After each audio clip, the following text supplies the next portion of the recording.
Hello everybody, Wild Bill for America here. Here I sit in my PJs, catching up on the news before I go to bed, and I see we have a bomb blast right in the middle of a group of people enjoying a concert in England. Gee, I wonder who would want to blow young children into pieces of bloody red meat. Only one group that I can think of, and that's the faithful followers of Muhammad. Says here we have at least 19 people dead from what appears to be a suicide bomber at a teeny bopper concert.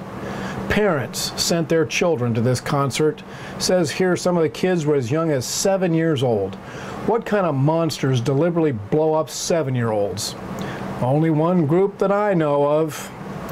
And what kind of politicians are so self-serving and cowardly that they allow a group like this to waltz into their country to commit these kinds of atrocities? And what kind of media monsters call us racists simply because we demand an end to this kind of Islamic bloodshed in our communities? Well, here's a Wild Bill bullet of truth. The politically correct governments and the propaganda media all have blood on their hands, and tonight, quite possibly the blood of somebody's 7-year-old daughter. Now, I'm going to be on a British radio show tomorrow, about 4:30 Eastern Standard Time.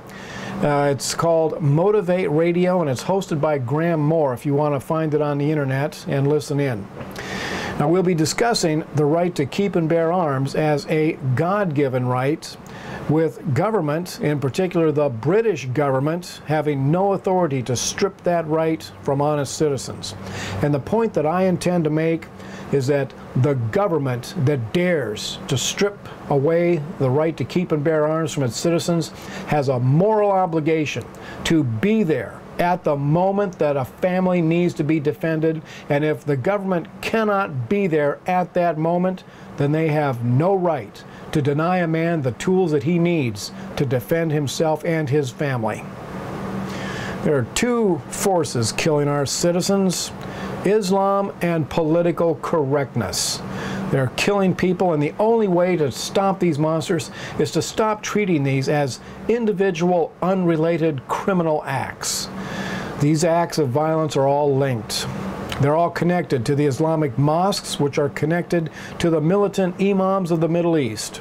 And they are all inseparable from the religion of Islam, which is at war with Western civilization. Islam is conducting military operations within our borders, and that needs a serious military response, not a politically correct police investigation that refuses to see it as it is. These are not acts of mentally ill individuals. These are acts of war. The politicians who are pandering to Islam are nothing more than collaborators on the same level as those who collaborated with the Nazis in World War II. Think about that for a minute. This is Wild Bill for America. Thank you for watching, and America and England bless God again.